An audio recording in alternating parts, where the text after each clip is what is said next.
Hi friends, welcome back to my channel Pallavi angels. ఈరోజు కరివేపాకు rice చేసి చూపిస్తాను మీకు నేను. కరివేపాకు అనేది మన హెల్త్కు చాలా మంచిది. రోజు పొద్దున్న పొరగడుపున కరివేపాకు తింటే వెయిట్ లాస్ అవుతాము. అదేవిధంగా మనకు హెల్త్ ప్రాబ్లమ్స్ కూడా తగ్గుతుంది. అలానే హెయిర్ గ్రోత్కి కూడా మన కరివేపాకు అనేది చాలా యూజ్ అవుతుంది. అంటే కొబ్బరి నూనెలో వేడి చేసుకొని పెట్టుకుంటే హెయిర్ గ్రోత్ బాగుంటుంది. ఈరోజు కరివేపాకు రైస్ చేసి చూపిస్తాను. దానికి కావాల్సినటువంటి ఇంగ్రీడియంట్స్: కొత్తిమీర, అల్లం వెల్లుల్లి పేస్ట్ 1/2 టేబుల్ స్పూన్ అండి. ఇది స్కిప్ చేసుకోవచ్చు వద్దనుకున్న వాళ్ళు. వేరుశనగ పప్పులు వేయించినవి, జీడిపప్పు, ఇది తినేవాళ్ళు ఎక్కువ వేసుకోవచ్చు, లేకపోతే తక్కువ వేసుకోండి. పచ్చిమిర్చి, అంటే కారం తగ్గట్టుగా పచ్చిమిర్చి వేసుకోవాలి మీరు. జీలకర్ర, పసుపు, పచ్చిశనగపప్పు,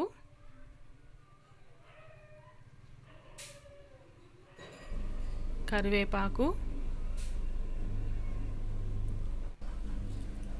ఉప్పు సరిపడినంత, ఇంగువ. ఇవి మనకు కావాల్సినటువంటి ఇంగ్రీడియంట్స్. ఫస్ట్ మనం కరివేపాకు, పచ్చిమిర్చి రెండు కలిపి గ్రైండ్ చేసుకుంటాం. కరివేపాకు అనేది మనం గ్రైండ్ చేసుకుంటే రైస్లో బాగా కలుస్తుంది. కరివేపాకులన్నీ కట్ చేసి వేసుకుంటే కనుక దాన్ని పక్కన వేసి తినేస్తారు. గ్రైండ్ చేసుకుంటే ఇలా ఉంటుంది మనకు పొడి పొడిగా కరివేపాకు అండ్ పచ్చిమిర్చి. ఇప్పుడు స్టవ్ పైన బాణీలు పెట్టి దాంట్లో 2 టేబుల్ స్పూన్ ఆయిల్ వేస్తాము. కొద్దిగా ఆవాలు వేసి, ఆవాలు చిట్లిన తర్వాత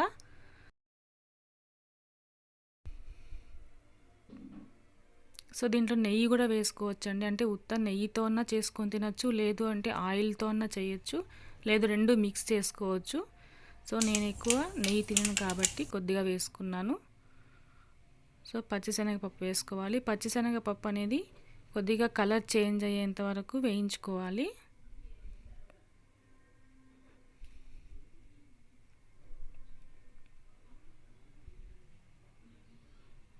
జీలకర్ర యాడ్ చేసుకుంటున్నాం. ఓన్లీ నెయ్యితో వేసుకున్న వాళ్ళు నెయ్యితో వేసుకోవచ్చు. తర్వాత జీడిపప్పు వేసుకొని, జీడిపప్పు బ్రౌన్ కలర్ వచ్చేంత వరకు వేయించుకుంటాం. మాకు ఆయిల్ వద్దు, ఓన్లీ నెయ్యితోనే వేయించుకుంటామన్న వాళ్ళు నెయ్యితోనే వేసుకోవచ్చు, లేదు రెండు కలిపి వేసుకోవచ్చు. అల్లం వెల్లుల్లి పేస్ట్, ఇది కావాల్సిన అనుకున్న వాళ్ళు వేసుకోవచ్చు, వద్దు అనుకున్న వాళ్ళు స్కిప్ చేసుకోవచ్చు. పసుపు,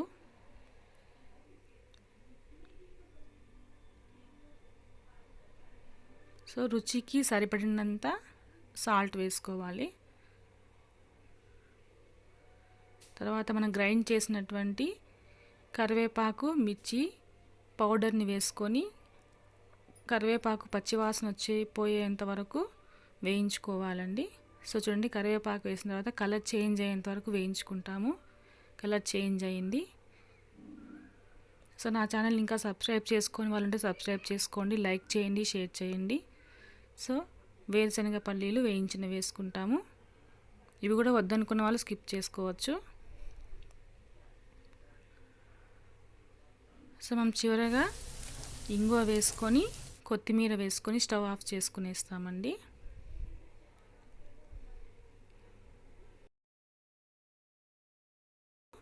పచ్చివాసన పోయేంత వరకు వేయించుకోవాలి. మనకు కరివేపాకు రైస్ కావాల్సినటువంటి మసాలా రెడీ అయిపోయింది. ఇప్పుడు వేడి వేడి అన్నం, అంటే పలుకులుగా వంచుకోవాలండి అన్నం అనేది, ముద్దగా లేకుండా. దాంట్లో మనం ప్రిపేర్ చేసినటువంటి మసాలా వేసుకోవాలి. వేసుకొని మొత్తం ఈవెన్గా కలుపుకోవాలి. నెమ్మదిగా రైస్ మొత్తం కలిసేంత వరకు కలుపుకోవాలి.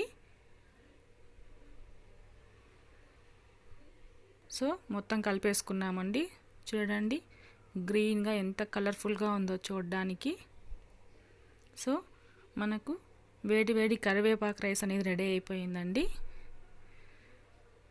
ఇది పొద్దున టిఫిన్గా చేసుకోవచ్చు, చిన్న చిన్న ఫంక్షన్స్కి చేసుకోవచ్చు అండి. నా ఛానల్ ఇంకా సబ్స్క్రైబ్ చేసుకొని లైక్ చేయండి, షేర్ చేయండి, బెల్ ఐకాన్ని క్లిక్ చేయండి. నా వీడియోస్ అన్ని నోటిఫికేషన్ ద్వారా వస్తాయి. చూడండి వేడి వేడి కరివేపాకు రసం రెడీ అయిపోయింది. హెల్త్కు చాలా మంచిదండి కరివేపాకు మనకు. సో ఫ్రెండ్స్, ఈ వీడియో అందరికీ నచ్చింది అనుకుంటున్నాను. Thank you for watching. Bye bye.